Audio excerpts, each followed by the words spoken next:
Assalamualaikum warahmatullahi wabarakatuh. Di sini kami dari kelompok 2 ingin mempresentasikan perusahaan kami yaitu Alam Batik. Sebelum mempresentasikannya, izinkan kelompok kami memperkenalkan diri terlebih dahulu dengan teks berikut. Jadi, perusahaan Alam Batik kami memiliki visi dan misi. Untuk visinya yaitu adalah menjadi penggerak industri batik dalam melestarikan alam dan mengembangkan tradisi batik Indonesia, serta meningkatkan kesejahteraan masyarakat melalui inovasi dan keberlanjutan dalam industri batik kami. Untuk misinya adalah meningkatkan dan memperkenalkan tradisi batik kami ke internasional atau ke macam negara, dan menciptakan kondisi terbaik untuk bagi karyawan sebagai kebanggaan untuk berkarya di industri batik. Perusahaan Alam Batik sendiri ini bergerak pada bidang pelestarian budaya Indonesia, khususnya dalam produksi dan penjualan batik kami. Produk dan layanannya. Yang pertama saya akan menjelaskan pada bagian produk. Yang pertama pakaian batik casual. Di sini kami menargetkannya remaja dan pekerja kantoran dengan desain yang modern dan dapat digunakan pada kegiatan sehari-hari. Lalu yang kedua, motif batik yang unik. Kami juga menawarkan variasi motif yang menarik untuk menariknya minat konsumen, terutamanya pada generasi muda. Lalu saya akan menjelaskan yang bagian layanan. Yang pertama ada latihan membatik. Di sini kami memberikannya pelatihan kepada penyandang disabilitas dan pengangguran dalam teknik membatik baik tradisional maupun modern. Lalu yang kedua, pesanan khusus. Di sini kami juga menerima pesanan melalui platform e-commerce seperti Tokopedia dan Shopee. Lalu yang terakhir ada acara promosi. Di sini kami menyelenggarakannya acara fashion show yang berpartisipasi dalam bazar serta festival kebudayaan untuk memperkenalkan batik ke masyarakat luas. Lalu di sini saya akan menjelaskan pada bagian struktur organisasi yang dimana diketuai oleh direksi, dan dari direksi adanya direktur utama, direktur personalia, lalu ada direktur keuangan. Di bawah direktur keuangan dan direktur personalia itu terdapat admin dan gudang, pemasaran, manajer pemasaran, manajer publik, dan manajer personal. Dan di atas 4 itu terdapat para divisinya masing-masing. Jadi, ini adalah logo perusahaan kami, yaitu Alam Batik, yang dimana logo ini memiliki filosofi dengan menempatkan warna hijau yang melambangkan seperti alam, sehingga ini termasuk ke dalam visi kita, yang dimana visinya yaitu menciptakan batik yang ramah bagi lingkungan, dan warna krim melambangkan sebagai kelembutan, sehingga ini dapat diartikan sebagai tempat yang menciptakan relasi yang baik bagi pelanggan dan pekerja kita. Selanjutnya, kami akan menjelaskan mengenai target jual. Target jual yang kita tuju dalam penjualan batik ini adalah para anak remaja dan para pekerja kantoran.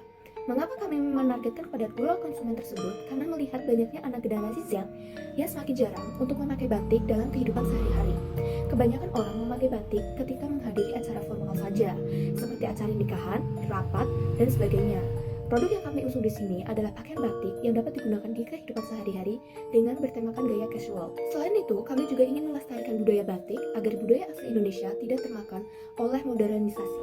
Proposisi nilai konsumen dari batik mencakup beberapa elemen penting yang mempengaruhi keputusan pembelian. Kualitas produk dan harga adalah faktor utama. Penelitian menunjukkan bahwa keduanya berpengaruh signifikan terhadap minat beli konsumen batik. Selain itu, pelayanan dan motif yang bervariasi juga menjadi daya tarik, terutama dalam konteks pemasaran yang menyesuaikan dengan karakteristik konsumen seperti usia dan pendapatan. Baik, untuk bagian selanjutnya adalah saluran atau channel. Karena perusahaan kami bergerak di bidang kebudayaan untuk juga mengusahakan salah satu budaya Indonesia yaitu batik, cara kami mempromosikan dan memperjualbelikan produk kami yaitu yang pertama, kami menyelenggarakan acara seperti fashion show untuk lebih mengenalkan batik sebagai kebudayaan khas Indonesia, dan berharap juga agar masyarakat luar Indonesia dapat mengenal batik lebih jauh lagi. Lalu yang kedua adalah kami juga akan mendaftarkan perusahaan kami ke acara-acara seperti bazar dan festival kebudayaan, juga festival kebudayaan Indonesia. Lalu untuk mempromosikan itu sudah. Selanjutnya adalah gimana kami memperjualbelikannya. Kami akan menjual produk melewati aplikasi-aplikasi e-commerce seperti Tokopedia, Shopee, Dan media sosial seperti Instagram kami juga menerima dan melayani pesanan pribadi melalui aplikasi WhatsApp. Selanjutnya, ada hubungan konsumen. Di dalam hubungan konsumen sendiri, tentu saja ada segmentasi pasar yang harus kami lakukan. Segmentasi ini bertujuan untuk menargetkan pasar kita terhadap para pembeli agar produk yang kami jual sesuai dengan tujuan awal kita. Segmentasi juga dilakukan berdasarkan karakteristik, kebutuhan, dan perilaku. Dalam produk alam batik sendiri, kami melakukan segmentasi yang dimana kami mengelompokkan untuk generasi Z dan generasi Alpha. Mengapa kami menargetkan kedua generasi tersebut? Dikarenakan banyaknya kalangan anak muda yang semakin lupa akan budaya batik karena adanya modernisasi pada zaman ini. Berdasarkan 4 segmentasi pasar yang ada, kami mengambil segmentasi berdasarkan demografik dan psikografik. Berdasarkan dari kedua segmentasi yang kami ambil, kedua segmentasi tersebut sesuai dengan apa yang dialami oleh generasi Z dan generasi Alpha. Melihat demografi segmentasi yang mengelompokkan berdasarkan jenis kelamin, usia, pekerjaan, pendidikan, dan masih banyak hal lain, maka dapat dipastikan hal ini mampu mengelompokkan generasi Z yang tentunya memiliki latar belakang yang berbeda-beda. Sama halnya dengan physiographic segmentation yang mengelompokkan sesuai dengan gaya hidup yang dimiliki. Maka segmentasi ini sangat sesuai apabila digunakan untuk mengelompokkan generasi Z dan generasi Alpha. Sumber pendapatan yang bisa kita capai itu dengan menjual program batik kepada konsumen dengan cara melakukan live TikTok, live Shopee, dan promosi di platform digital manapun. Dan juga kita akan mengusahakan membuat motif batik yang beda dari batik-batik yang lain, serta mengikuti kemauan para konsumen yang sesuai dengan tren yang dimau. Dan juga sumber pendapatan bisa dipengaruhi oleh beberapa faktor termasuk modal awal, volume penjualan dan juga kualitas produk.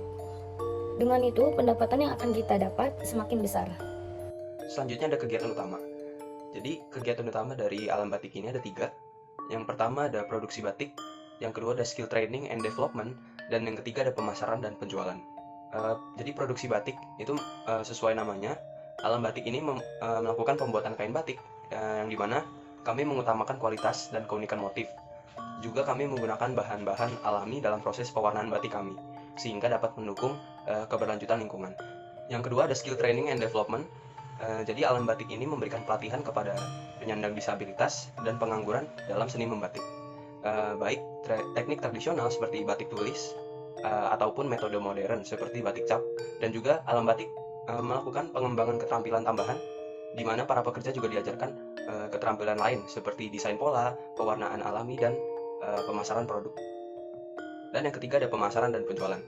Jadi alam batik ini menjual produk batik melalui berbagai platform baik online maupun offline, juga melalui pameran lokal maupun internasional.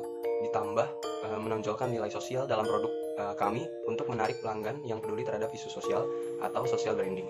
Sumber daya manusia atau mitra kerja. Dalam usaha batik, keberadaan sumber daya manusia dan mitra kerja sangatlah memiliki peran penting untuk menunjangnya keberhasilan dan keberlanjutan bisnis. Sumber daya manusia ini terdiri dari para pengrajin batik yang memiliki keterampilan khusus dalam menggambar, mewarnai, dan mencetak batik. Keterampilan ini tidak hanya memperoleh melalui pengalaman saja, tetapi juga melalui pelatihan dan peningkatannya kualitas produk. Di sisi lain, mitra kerja mencakup berbagai pihak yang mendukung personal usaha, seperti menyediakan bahan baku, contohnya kain dan pewarna, agen pemasaran dan platform distribusi. Kerjasama yang baik dengan mitra kerja ini akan memungkinkannya usaha batik untuk mendapatkan bahan yang berkualitas dengan harga yang bersaing serta memperluasnya jangkauan pasar. Dengan kombinasi sumber daya manusia yang terampil dan mitra kerja yang handal, usaha batik ini dapat berkembang secara berkelanjutan dan berkontribusi pada ekonomi lokal. Alam batik kami mengusahakan untuk melestarikan salah satu kebudayaan Indonesia, yaitu batik, dengan juga menerapkan konsep kesetaraan gender yang adalah salah satu Social Development Goals atau SDGs. Oleh karena itu, kami mengharapkan bahwa dalam usaha kami ini, kami dapat bekerja sama dengan pihak-pihak yang memiliki visi yang sama dengan kami. Kami ingin mengoptimalkan pengaruh yang diberikan oleh perusahaan kami kepada masyarakat langsung. Oleh karena itu, kolaborasi dan kerjasama yang kami harapkan bisa terjalin, diantaranya adalah 1. Sebagai bagian produksi dari produk-produk kami berniat untuk bekerja sama dengan para penyandang disabilitas di luar sana yang mungkin memiliki talenta untuk melukis batik-batik untuk produk kami, meskipun dengan kekurangan yang telah mereka miliki. Dan yang kedua, kami juga berniat untuk berkolaborasi dengan lembaga pendidikan sebagai sarana untuk pegawai kami mempelajari dan menuntut ilmu untuk cara-cara melukis batik kami ke depannya. Oke, di sini saya akan menjelaskan struktur biaya yang ada di perusahaan kami ini.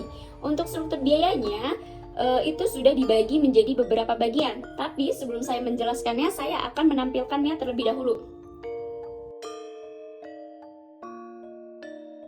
Nah, itu adalah struktur biaya perusahaan kami. Karena tadi sudah dilihat struktur biaya perusahaan kami, maka saya akan menjelaskannya. Jadi, di perusahaan kami ini akan menghasilkan 900 unit kain batik, yang dimana dengan harga-harganya ini udah kita bagi-bagi. Yang pertama tuh ada biaya bahan baku, yang dimana harganya itu adalah 95.500.000. Lalu ada biaya tenaga kerja, yang dimana harganya itu 60 juta. Yang terus ada biaya overhead pabrik variabel, yang dimana harganya 1.870.000. Lalu ada biaya overhead pabrik tetap, yang dimana itu harganya 650.000. Kalau ditotalkan keseluruhannya, maka itu totalnya adalah 157.520.000. Jadi itu anggaran yang dimana akan nantinya kita menghasilkan 900 unit kain batik tersebut.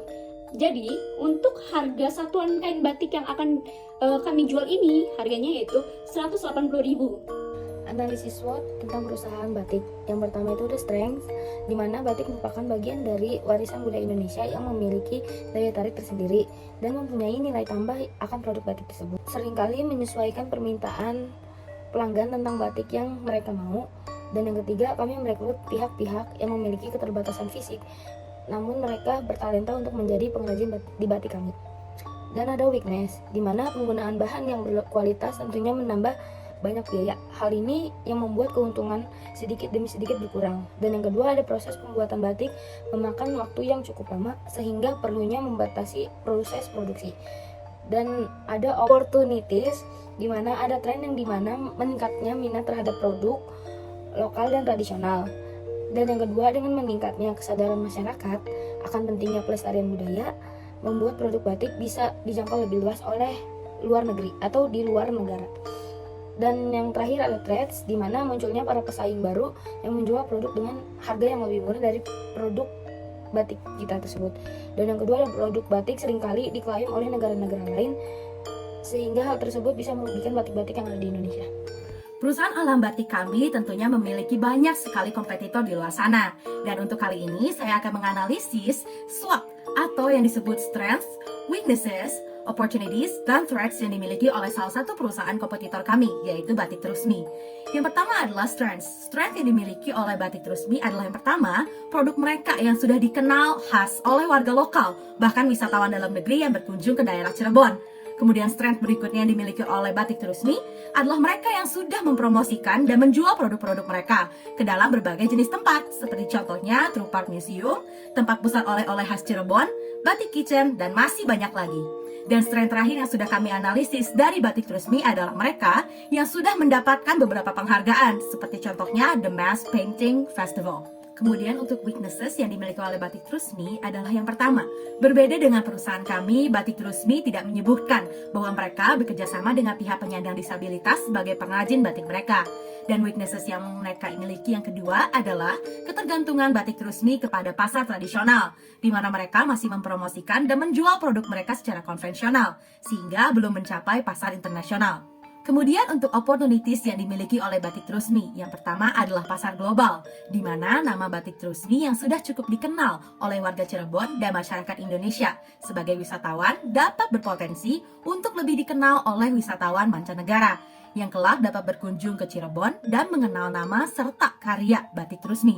Dan opportunity yang kedua yang dimiliki oleh Batik Trusmi adalah penggunaan teknologi digital untuk mempromosikan serta menjual produk mereka, yang tentunya dapat membuat Batik Trusmi menjangkau pasar internasional. Dan yang terakhir adalah threats atau ancaman yang dimiliki oleh perusahaan Batik Trusmi. Yang pertama adalah persaingan yang ketat dalam dunia melestarikan batik. Bervariasinya perusahaan-perusahaan lain yang menawarkan harga yang mungkin lebih terjangkau dengan kualitas yang sama memungkinkan konsumen dari Batik Trusmi dapat berpindah dari perusahaan ini. Kemudian yang kedua adalah perubahan selera pasar, yaitu menurunnya minat warga lokal dalam penggunaan batik, yang tentunya dapat membuat produk dari perusahaan ini kurang diminati. Secara keseluruhan, Alam Batik tidak hanya berfokus pada aspek ekonomi saja, namun Alam Batik juga mencakup berbagai aspek, yang dimana kami melestarikan budaya Indonesia dan memberikan lapangan pekerjaan kepada seluruh masyarakat Indonesia tanpa terkecuali. Selain itu, kami juga melestarikan lingkungan sehingga produk yang kami berikan merupakan produk yang ramah lingkungan. Dengan tanggung jawab ini, kami berharap agar produk yang kami berikan memiliki nilai seni yang tinggi, sehingga apa yang kami harapkan mampu tercapai. Sekian dari kelompok kami, kurang lebihnya mohon maaf. Terima kasih.